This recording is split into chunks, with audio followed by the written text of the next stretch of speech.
पावणे 12 वाजत आले तरी आलेली नाहीये. आई बाबा जर उठले ना तर खूप प्रॉब्लेम्स होईल. फोन पण उचलत नाही पोरगी. उसासे सुन्या काळजाचे विरले सारे नशिबी आले निखारे उरी वादळाचे. ही वेळ आहे घरी याची? किती वाजले दिसत नाहीये तुला? अगं 12 वाजलेत. तू 12-12:30 वाजता अशी घरी येणार आहेस का? नशीब आई बाबा झोपलेत. हे टाइम आहे यायचं घरी? ताई, तू माझ्यावर हात उचललास? तुझी हिंमत कशी झाली ग? आत्ता एकच बसली, अजून जास्त बोललीस ना तर दुसरी पण बसेल. ताई, आवाज कमी. आई बाबा जर उठले आणि त्यांना जर त्रास झाला ना तर मग बघच मी काय करेन. मग तुला सांगेल लेट नाईट पार्टी करायचं, बर्थडे पार्टी करायच्या. आणि जबाबदारी घ्यायच्या वेळ आली की असं मागे सरायचं. मूर्ख.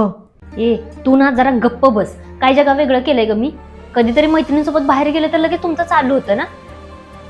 नुसता डोक्याला ताप झाला. हो, अगं जा ना पार्टीला. तुला कोणी अडवले पार्टीला जायला? पण तुला मी काय सांगितलं होतं? 10-11 पर्यंत घरी ये. एवढी मोकळीक देऊन सुद्धा तू तुझ्या लिमिट क्रॉस करतेस असं वाटत नाही का तुला? अगं 12-12:30 वाजता घरी आलीस. आई बाबांना समजलं तर काय विचार करतील ते?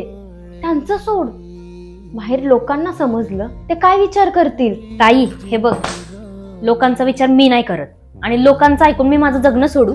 एवढंच एज आहे माझं, मग मी एन्जॉय कधी करणार? आणि हे बघ, मला माझ्या जबाबदाऱ्या कळतात. एन्जॉय? आता काय कमी करतेस का एन्जॉय तू?